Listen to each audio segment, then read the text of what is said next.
everybody to episode 2 of 8 of Figma in 50 minutes. In today's video, we are going to be going over introducing you actually to the Figma panel. And it's a very simple software to use actually.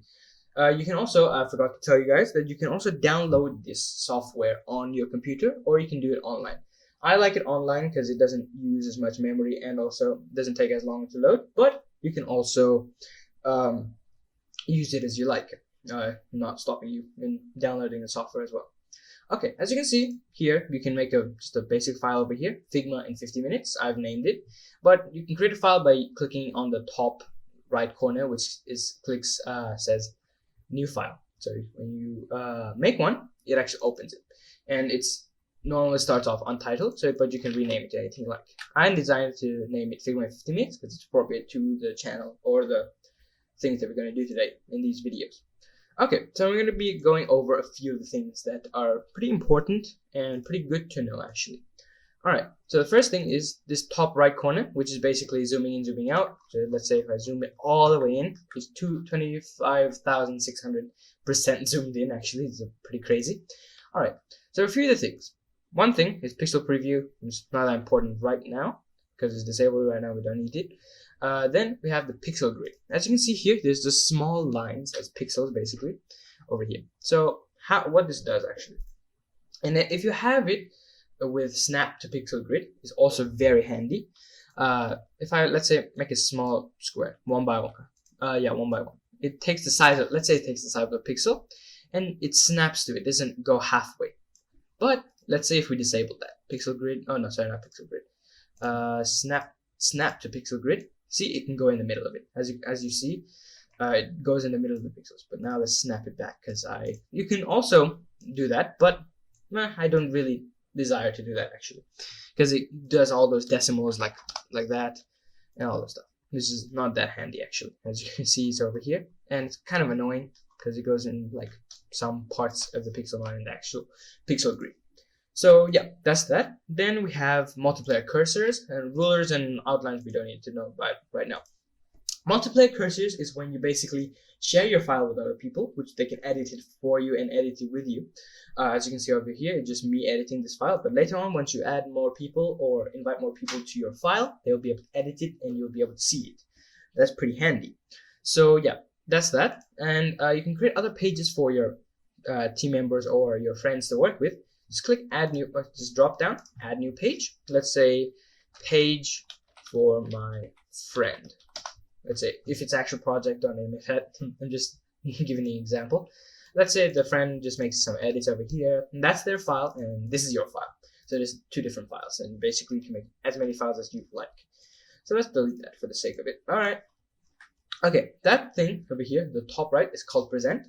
And when you click it, if you have a frame, let's say this is a frame, and when you click present, it just shows you whatever's inside this frame, exactly the way it is. Let's say you make a few rectangles like this, or a few squares like that, then it would show it exactly like that. That's a frame, and yeah, this is the hierarchy, by the way. It just shows you one by one a few of the things. It's actually pretty cool. It's a bit confusing sometimes, but because it's just fairly. I mean, you could do many groups on accident. Let's say if I group these, I'm not gonna go into that. I can group these infinitely. I'm just clicking the group function. So that might be confusing, as you have to open all the groups. So don't accidentally create groups if you don't need to. So that's just one tip. Yeah, that's that. We can delete that. Now we're going to be briefly going over tools.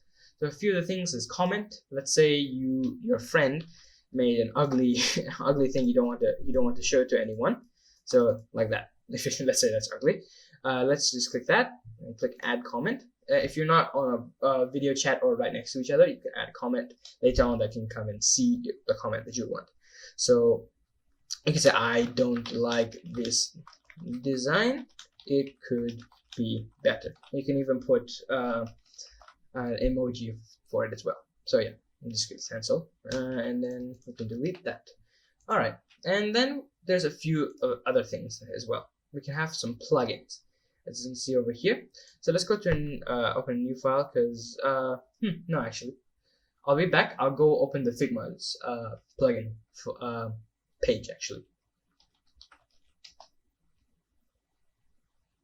Alright, I'm back. As you can see over here, we're back to our original state. As you can see, I'm already in this file. So yeah, I'm in the file. Now, all you have to do, from here you can just click back, but I decided to open a new one because I want that open. So just click plugins, and then you have the basically the plugins category.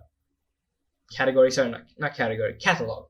The catalog of all the popular or installed or featured plugins. As you can see, I have many installed, and most of them are just for messing around, but most of them are actually pretty useful. I've used a few of them.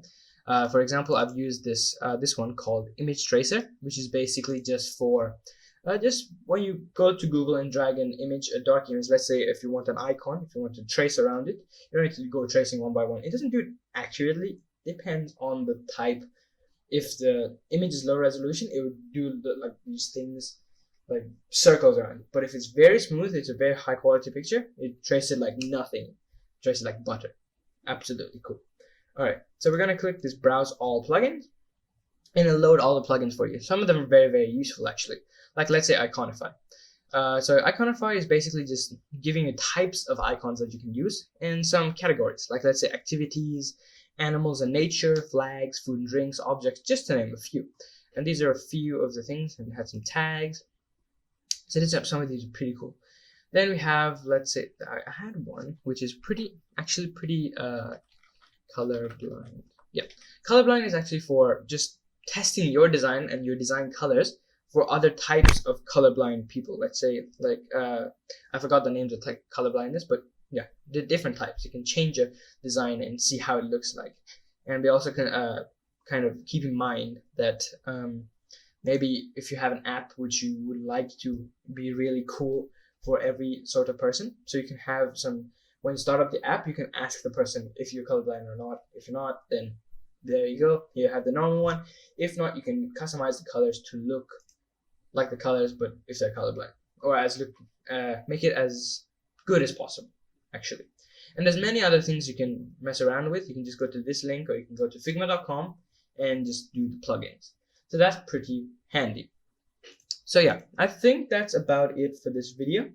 So yeah, I'm gonna finish up, and in the next video we're going to be going over the Figma tools in depth. So how you use them, how you use all of this stuff, and many more things to come as well. And this side panel, actually, yeah, and this side panel we're going to talk about later on. So yeah, that's it for today's Figma in 50 video. And today we just talked about the introduction to the panel, and later on we're going to talk about the Figma tools. So see you guys in the next video. Bye bye.